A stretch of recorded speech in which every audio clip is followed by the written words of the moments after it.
Late at night, a heavy truck pulled up to the abandoned house across from Lucas. Stepping outside, he watched a woman step out. Under the dim streetlight, his breath hitched in shock. It was Emma, his ex-fiancée, whom he had not seen in 10 years. Trying to break the heavy silence, Lucas offered a wry smile and whispered, "You could have just called." Emma laughed softly, her eyes shadowed with quiet sadness, replying, "Tomorrow, you'll understand." The next morning, Lucas opened his blinds and froze. The house was freshly painted white, featuring a sign, "The Promise House." Lucas whispered, "What promise?" At 34 years old, Lucas lived a life of quiet, predictable solitude in the small suburban town where he had grown up. He was a master restoration carpenter, a man who spent his days breathing new life into weathered mahogany tables, antique oak cabinets, and creaking church pews. Lucas lived alone in the modest craftsman house left behind by his late parents, surrounded by the smell of cedarwood shavings, linseed oil, and the gentle ticking of grandfather clocks. Though he was a deeply kind and generous man who often spent his free weekends repairing broken wooden desks for the local elementary school without accepting a single dime, Lucas kept his heart carefully guarded behind heavy, invisible walls. The town knew him as a quiet craftsman who preferred the solitary warmth of his workshop over the noise of social gatherings. They did not know the deep ache of unfinished business he carried inside his chest. The calm rhythm of his life was shattered on a damp autumn evening when headlights cut through the darkness outside his front window. A large commercial moving truck backed into the overgrown driveway of the vacant house across the street, a property that had stood empty, rotting, and forgotten for a decade. Lucas stepped onto his front porch, pulling his jacket tighter against the chilly night breeze. He watched as a slender figure stepped down from the cab of the truck, unlatching the heavy metal tailgate herself rather than hiring a crew of movers. As she turned into the amber glow of the streetlight, Lucas felt the air leave his lungs in a sharp, painful gasp. It was Emma. Her brown hair fell loosely over her shoulders. Her face carries the subtle maturity of 10 passing years, but her posture and the gentle way she walked were instantly recognizable to a heart that had never truly forgotten her. They stood beneath the cool night sky, separated by 40 feet of damp asphalt, trapped in an intense, breathless silence. There was no dramatic sprint across the street, no tearful embrace, and no polite handshake. There was only a profound, heavy quiet that seemed to pause the entire world around them. Lucas slowly walked down his porch steps, stopping at the edge of his lawn. Looking across the narrow road at the woman who had once held his entire world in her hands, he offered a small, crooked smile and said, "You could have just called." Emma stopped moving, her hands resting on the edge of a heavy cardboard box. She let out a small, breathless laugh, though her warm brown eyes remained shadowed by an intense, unspoken emotion. "There are some things you have to come back and do yourself, Lucas," she replied softly, her voice carrying a delicate, melodic weight that sent a shiver through his chest. She did not explain further, turning back toward the house and adding, "Tomorrow, you'll understand." When the morning sun peeked over the horizon, casting a golden light across the neighborhood, Lucas pushed open his bedroom blinds and gasped in utter shock. In less than 12 hours, the neglected, graying structure across the street had undergone a miraculous transformation. A fleet of professional painter vans lined the curb, and the exterior of the house had already been coated in a brilliant, crisp white paint. A team of workers was carefully mounting a beautifully carved, rustic wooden sign directly over the grand front porch. In bold, dark navy lettering, the sign proclaimed, "The Promise House, opening soon." Lucas stood at his window, his mind racing as he stared at the words. What promise? he whispered into the empty room, feeling an uneasy knot tighten in his stomach. His mind immediately drifted back 10 years into the past, unearthing memories he had spent a decade trying to bury. In their early 20s, Lucas and Emma had been inseparable. They were young, passionately idealistic university students who spent their weekends volunteering at local community centers, teaching underprivileged children how to read and paint. During their senior year, driven by a shared dream of making a permanent impact, they had pooled every dollar of their meager savings to buy a small, forgotten parcel of land on the edge of town, dreaming of one day building a free after-school learning center where struggling children could find safety, hope, and education. But when Lucas's father suffered a sudden, fatal heart attack, the weight of crushing family debt forced Lucas to drop out of university and take up carpentry full-time. Overwhelmed by grief, pride, and the fear of dragging Emma down with his financial burdens, Lucas had slowly pulled away, eventually ending their engagement in a quiet, heartbreaking breakup that left both of their lives in pieces. Standing at his window a decade later, Lucas watched as a worker stepped out of Emma's house carrying a large roll of architectural blueprints. As the worker unrolled the heavy paper on a sawhorse, Lucas recognized the distinct, hand-drawn lines on the floor plan. It was the exact architectural layout he had sketched on a paper napkin in a small diner 10 years ago. Driven by an overwhelming wave of confusion and lingering emotion, Lucas walked across the street the following morning. The front yard of the house was a hive of intense activity, buzzing with the sounds of whirring electric saws, pounding hammers, and the steady rustle of plastic sheets. Emma stood on the front porch, wearing a simple denim jacket and canvas work pants, holding a digital tablet and directing a team of contractors with practiced, calm authority. As Lucas approached the wooden steps, she turned her head, offering him a warm, knowing smile that made his chest ache. "I see you saw the sign," she said quietly, setting her tablet down on a nearby crate. Lucas looked around at the bustling sight, his voice tinged with a mix of awe and frustration. "Emma, what is all this?" he asked, stepping closer. "Why are you back here? Why are you building this here of all places?" Emma looked at him, her eyes searching his face with a quiet, penetrating depth. "Do you really not remember why we bought this land, Lucas?" she asked softly. Over the next 3 days, the transformation of the house accelerated at a breathtaking pace. Emma had hired an impressive array of professionals: licensed elementary teachers, structural engineers, mural artists, and master electricians, who worked tirelessly from dawn until dusk. Watching from across the street, Lucas felt a growing sense of confusion. He assumed Emma had achieved wealth and success in the city and was now launching an exclusive, high-end private tutoring franchise or a profitable commercial daycare business. He watched as local parents from the wealthy side of town drove by in sleek cars, eyeing the impressive new facility with curious expressions. The true nature of Emma's mission was revealed on a warm Tuesday afternoon. Lucas was standing near the perimeter fence, watching Emma arrange colorful children's chairs on the front lawn, when a young mother wearing worn-out shoes and holding the hand of a quiet 7-year-old girl walked nervously up the driveway. The mother looked anxiously at the immaculate white building, her voice trembling slightly as she addressed Emma. "Excuse me, ma'am.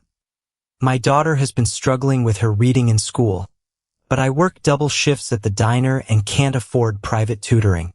How much does it cost to enroll a child here?" Emma immediately stopped what she was doing. She walked over to the young mother, knelt down until she was eye level with the little girl, and offered a gentle, radiant smile. "It doesn't cost a single penny," Emma replied softly, taking the little girl's small hand in hers. "In this house, no child is ever turned away because their family doesn't have money. Everything here, the books, the tutoring, the art supplies, and the hot meals after school, is completely free. Lucas stood behind the wooden fence, completely paralyzed by her words. A sudden, intense wave of emotion washed over him as he realized the profound truth of what was happening.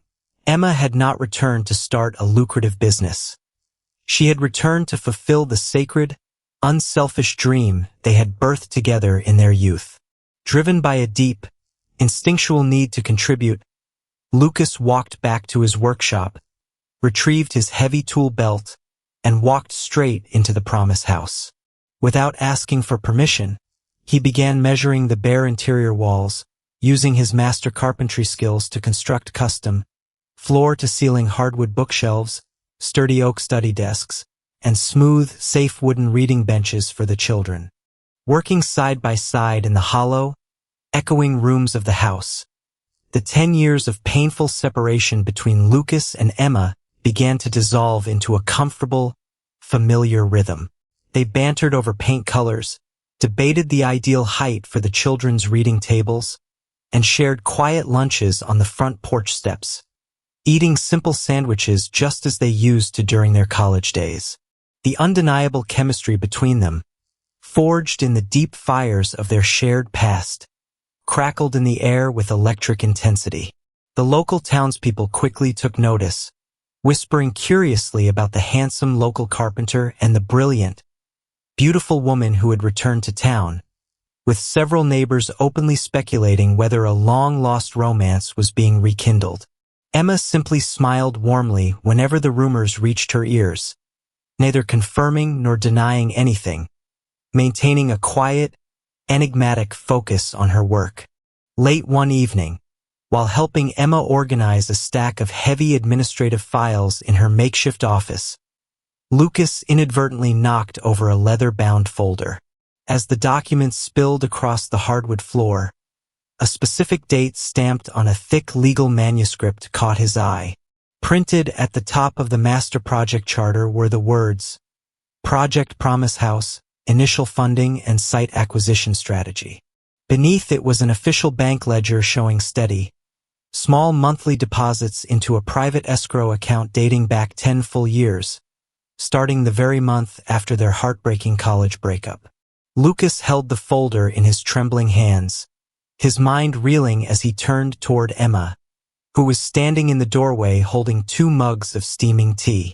"You've been preparing for this every single month for 10 years?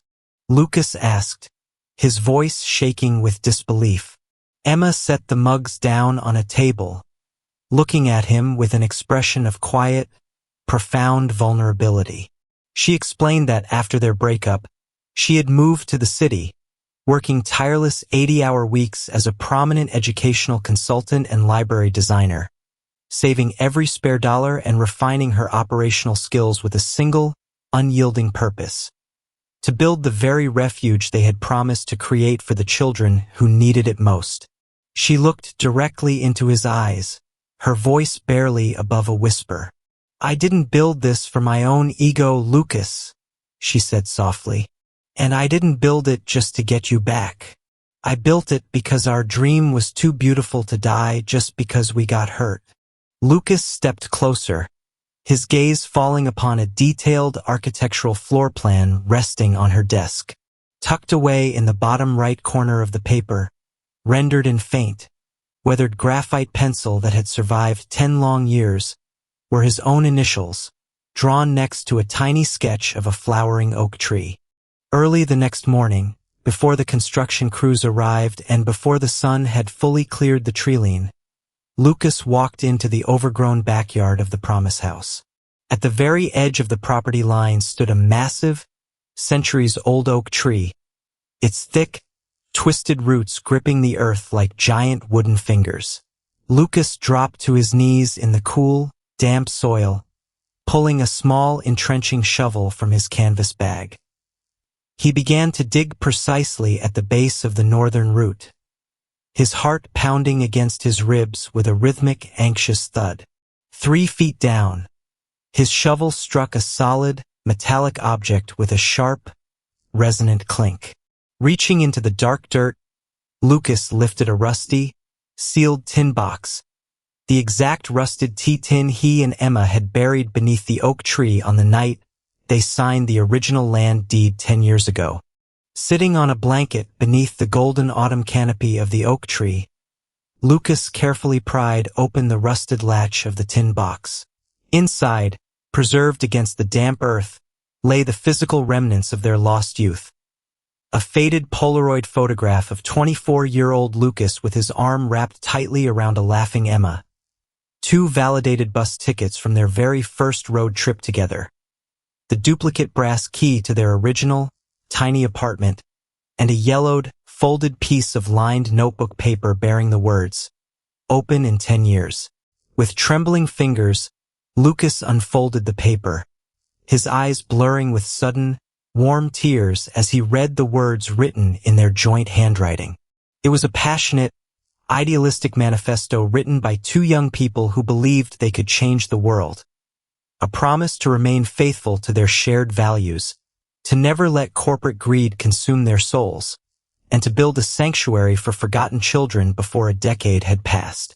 Lucas pulled the paper against his chest, dropping his head into his hands as a heavy, silent sob shook his frame. He grieved not only for the painful years they had spent apart, but for the hardened, cynical man he had allowed himself to become in the wake of his father's death. A soft rustle of dry leaves signaled Emma's approach. She walked slowly across the grass, kneeling down beside him in the morning light, her eyes resting gently on the contents of the open tin box. "I never came back to dig it up," Emma confessed softly, her voice filled with a tender melancholy. "Even when I was living hundreds of miles away, I promised myself I would never touch this box until the exact 10-year mark had arrived." Lucas turned to look at her, his voice thick with an intense, raw emotion. "Emma, I am so sorry," he choked out, the tears finally flowing freely down his calloused cheeks. "I was so blinded by my own grief, so terrified of failing my family, that I threw away the most precious gift I was ever given. I abandoned you, and I abandoned our dream." Emma reached out, her soft palm resting gently against his cheek, wiping away a tear with her thumb. "You didn't abandon anything, Lucas," she murmured, her eyes shining with deep, unconditional forgiveness. "You were a 24-year-old boy carrying the weight of the entire world on your shoulders. I never hated you for walking away. I just made a solemn vow that I would hold onto our dream until you were strong enough to help me finish it." From that moment on, a profound, sacred energy infused the final stages of the project. Lucas and Emma worked seamlessly as an unbreakable team, their shared history fueling an intense, joyful momentum. Together, they hand-painted colorful, vibrant murals of soaring birds and starry night skies across the hallways, assembled rows of sturdy wooden reading desks, and installed bright, warm lighting fixtures in every room. The enthusiasm became infectious, drawing in neighbors, local business owners, and eager community volunteers who arrived with paintbrushes, donated books, and saplings to plant in the front garden. The Promise House was no longer just a building. It had become a living, breathing symbol of community hope and redemption. The true emotional climax of their efforts occurred late on a Friday evening, just days before the scheduled grand opening. A 12-year-old boy named Marcus, who lived in a nearby dilapidated apartment building, wandered quietly onto the front lawn, clutching a worn-out backpack. Lucas walked over, wiping his sawdust-stained hands on a rag, and gently invited the boy inside to see the newly finished library. Marcus walked through the grand room, his eyes wide with awe as he ran his fingers over the polished hardwood bookshelves and the pristine, untouched pages of hundreds of brand-new adventure novels. The young boy stopped near the window, looking up at Lucas with a quiet, heartbreaking seriousness. "If a place like this had been open 2 years ago," Marcus whispered softly, his voice trembling, "maybe my older brother wouldn't have gotten mixed up with the street gangs and dropped out of high school. Standing in the doorway, Emma caught Lucas's eye, and both of them felt a profound, electric shiver pass through their souls. In that quiet, heavy moment, the full, magnificent weight of their purpose washed over them. They realized that their painful 10-year separation had not been a tragic waste of time, but a long, necessary journey that had prepared them to build a sanctuary capable of saving real lives. Just 48 hours before the grand opening ceremony, the serene momentum of the project was struck by a devastating, unexpected blow. A sleek black sedan pulled up to the curb, and a stern-faced city official stepped out, holding a thick red folder. He walked up the porch steps, presenting Emma with an official administrative cease and desist order. Due to an anonymous complaint filed by a wealthy property developer who had been quietly trying to purchase the neighborhood lot for commercial retail expansion. The city zoning board had flagged the Promise House for missing specialized commercial safety permits and educational facility operating licenses. The notice was absolute and unyielding.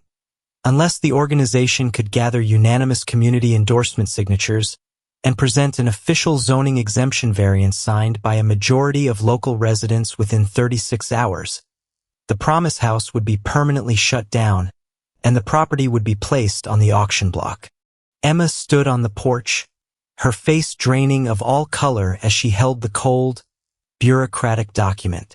The overwhelming weight of 10 years of sacrifice, endless financial planning, and exhausting physical labor seemed to crumble around her in an instant. Sitting on the porch steps, she buried her face in her hands, her shoulders trembling with quiet, heavy despair. But this time, Lucas did not retreat into the shadows. The quiet, guarded carpenter who had spent a decade avoiding conflict stepped forward with a fierce, unyielding resolve. He wrapped his strong arms around Emma, holding her tightly as he looked her dead in the eyes. "You carried this dream alone for 10 years, Emma," Lucas said, his voice ringing with a deep, authoritative strength. "You are not carrying it alone anymore. We are going to save this house." Without losing a single minute, Lucas mobilized the entire neighborhood. Armed with clipboards, official petition forms, and an unstoppable fire in his heart, Lucas went door to door through the cold, rainy streets, knocking on every single door in the district. He did not pitch the project as a corporate consultant. He spoke from his heart as a local craftsman, telling his neighbors the honest story of a boy who had lost his father, a young girl who had held onto a sacred promise, and the hundreds of local children who desperately needed a safe place to learn and grow. His passion ignited the spirit of the entire town. Surrounding residents who had initially watched the project from a distance suddenly opened their front doors, grabbing extra clipboards and joining the cause. Over the next 24 hours, a breathtaking wave of community solidarity swept through the streets. Local business owners printed flyers for free. Retired teachers volunteered to staff the registration desks. Local gardeners donated mature flowering bushes to meet environmental compliance standards. And dozens of residents stayed up through the night organizing a massive public petition drive. By the time the emergency city council hearing convened the following afternoon, the small municipal chamber was overflowing with hundreds of local citizens, young children holding handmade signs, and working-class parents standing shoulder to shoulder in absolute support. Presented with a massive petition containing over 2,000 verified local signatures and a glowing endorsement from the local school board, the city council unanimously overturned the cease and desist order, officially granting the Promise House a permanent, irrevocable community operating license. The room erupted into thunderous, joyous applause, and standing in the center of the crowd, Lucas looked across the room at Emma, seeing her face illuminated by tears of pure, unadulterated triumph. The official grand opening of the Promise House on a crisp, sunlit Saturday morning was completely devoid of flashy corporate banners, wealthy political speeches, or theatrical PR stunts. Instead, The air was filled with the sweet aroma of fresh apple cider, the warm melody of acoustic guitars, and the magnificent, chaotic sound of children's pure, unfiltered laughter.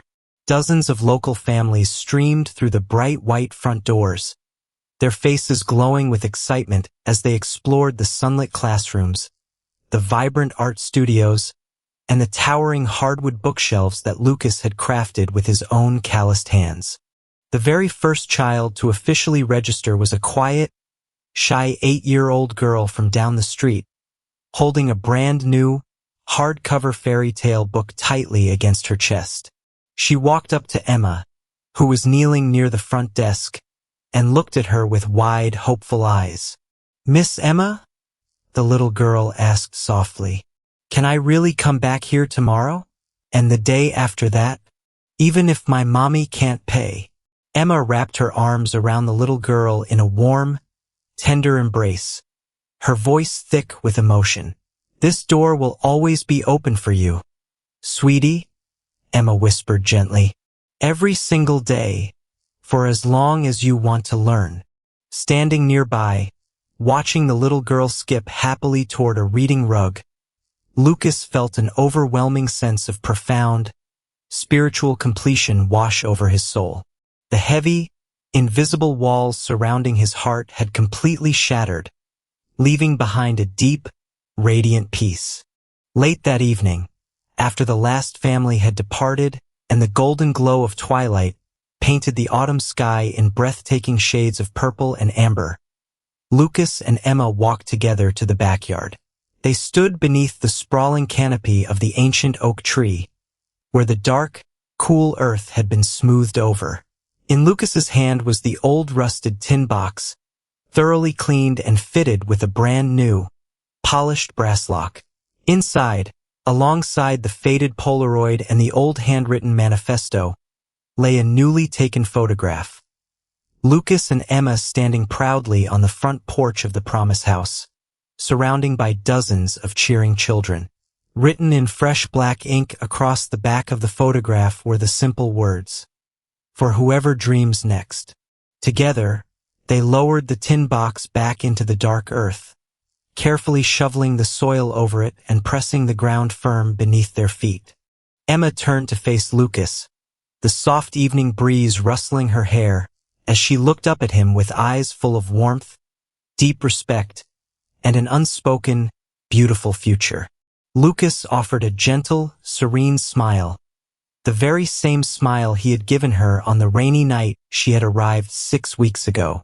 "You know," Lucas murmured softly, stepping closer and gently taking her warm hand in his. "You really could have just called." Emma looked at him, then turned her gaze back toward the warm, illuminated windows of the Promise House, where the shadows of children and teachers were still dancing happily in the soft interior light. She looked back into his eyes, her heart shining brightly in the quiet dusk. "No, Lucas," Emma whispered, squeezing his hand tightly as a single, happy tear trickled down her cheek. "Some promises need to be seen, not just heard." The camera slowly pulls back, drifting high above the quiet neighborhood, capturing the magnificent White House standing brightly against the darkening sky, a glowing beacon of hope, love, and a sacred promise that would shine on for generations to come. Have you ever carried an unfinished dream in your heart, wondering if it was too late to go back and make it right? Have you ever had to choose between holding on to past pain or stepping forward into the courageous work of forgiveness? If you could go back 10 years in time, would you choose to repair a lost love, or would you rebuild the sacred promise you once made to the world? Tell us your deepest thoughts and stories in the comments below. True and enduring love is never measured solely by the years two people manage to stay together, but by the beautiful, unselfish legacy they choose to build for others. A sacred promise does not lose its value simply because time has passed. It gains its ultimate meaning when transformed into brave, unselfish action. Sometimes, a second chance in life does not arrive to fix the past, but to complete the magnificent, unfinished good we were always meant to bring into this world.